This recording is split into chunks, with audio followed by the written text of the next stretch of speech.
Dieu lui a mis cela. Parce que sa prière était bien. Mais si Dieu vous demandait, mon fils, demande-moi quelque chose aujourd'hui, quelle sera notre intention? C'est d'avoir une vie meilleure.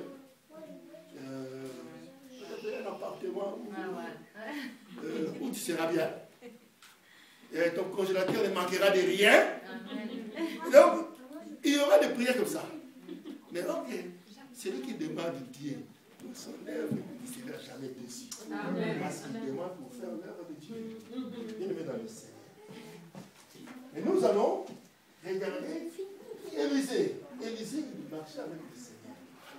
Et il a servi Dieu. Mais un jour, Élisée, il était chez lui. Il y a le roi syrien. Le roi syrien, lui qui est roi, il planifiait pour attaquer le roi d'Israël.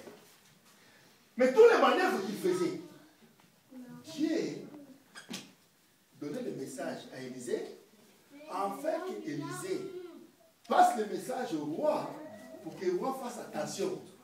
Que non, n'allez pas par là parce qu'il y a un piège là-bas, n'allez pas par là. Donc, Dieu, tout ce que le roi de Syrien complotait avec son armée, Élisée était au courant. Il avertissait les camps d'Israël. Fais attention, là il y a une embuscade par là. On les attend, il n'y a personne qui passe.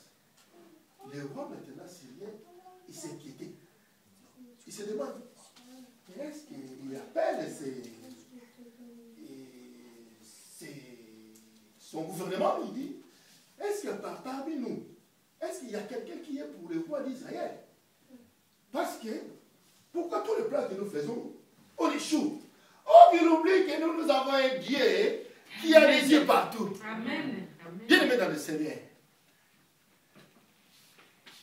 Le roi, un des serviteurs dira au roi, non, Seigneur, là-bas il y a un prophète. Amen. Il y a un prophète de Dieu à Damas. C'est Élisée. Tout ce que toi tu parles même dans ta chambre à coucher, il est au courant. Amen. C'est lui qui avertit le roi d'Israël. C'est pour cela qu'on n'arrive pas à le choper. Ah bon? C'est le prophète. Maintenant, il faut aller regarder là où il se trouve. Quand vous verrez là où il se trouve, oh, venez me dire, après on ira le kidnapper. Il envoie le messager. On lui apporte de nouvelles. Non, il est juste là, on l'a vu, là où il habite. Il s'organise. Un matin, il vient, toute une armée, ils ont contourné la ville. Élisée était à la maison tranquille.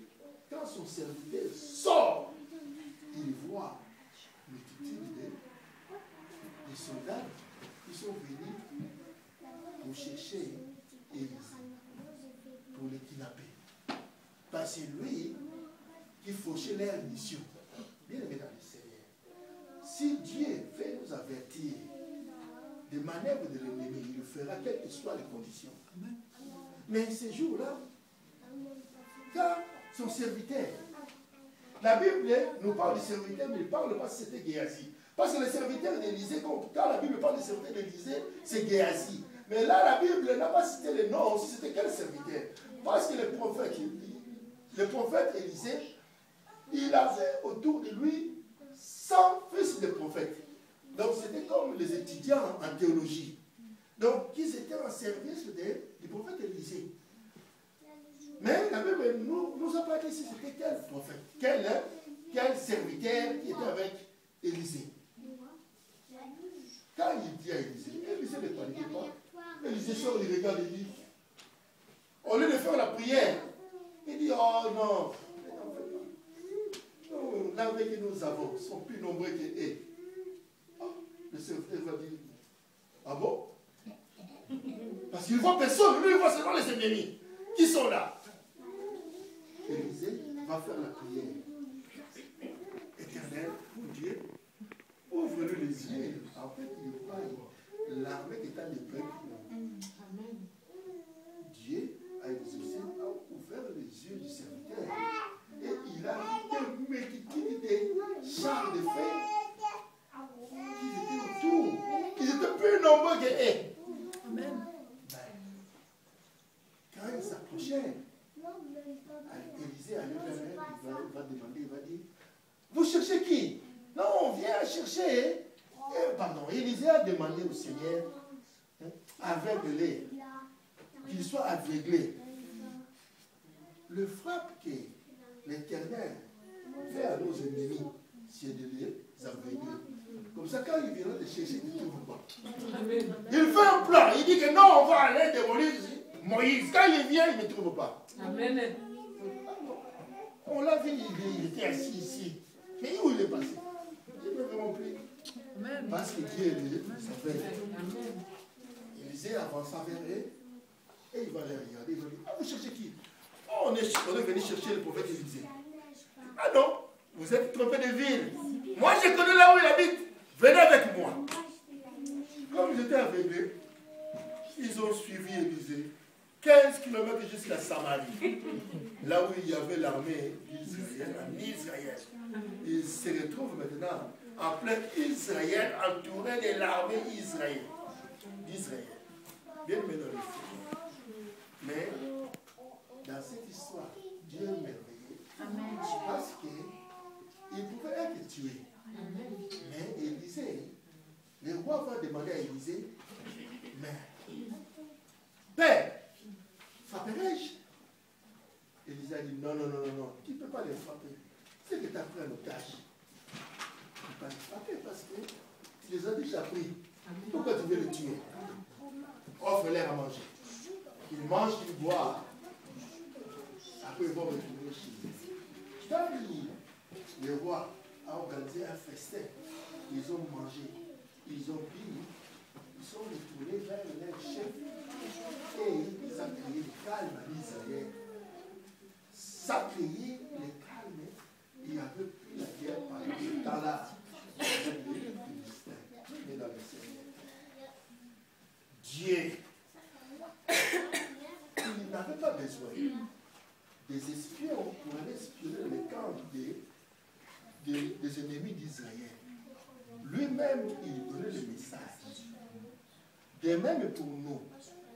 Si on regarde les amis que nous avons, les combats que nous combattons avec Satan, Dieu, lui seul, il nous donne, il nous montre comment Satan agit. Si on regarde dans la théorie de la guerre froide, l'URSS avait des espions partout. Les États-Unis avaient des espions partout.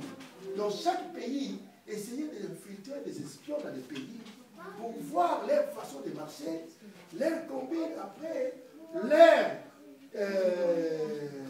leur technologie, enfin, eux aussi, qu'ils prennent garde de leurs armes qui sont en train d'utiliser à ce moment. Donc voilà, il y avait des espions partout. Mais ok, nous avons un adversaire sérieux. Même Jésus a déclaré que Satan c'est un homme fort. Pourquoi? Parce qu'on ne peut pas l'ignorer. Malheureusement, lui aussi, il est en vie. On ne peut pas l'ignorer. Dieu est réel. Satan aussi est réel. Amen. Donc, c'est notre ennemi. Mais Dieu maintenant, il nous montre, il nous donne des techniques pour voir comment Satan et comment il vient pour nous attaquer. Nous n'avons pas, nous aussi, un espion qu'on pouvait mettre dans ces camps-là pour voir comment ils opèrent. Non. Ok. L'espion que nous avons, c'est tout dans la parole de Dieu. Amen. Dans la Bible. Voilà, Dieu nous montre comment nous pouvons savoir les manœuvres de l'ennemi. On peut regarder ça vite fait avant de continuer parce que ça serait intéressant. La Bible nous dit ceci.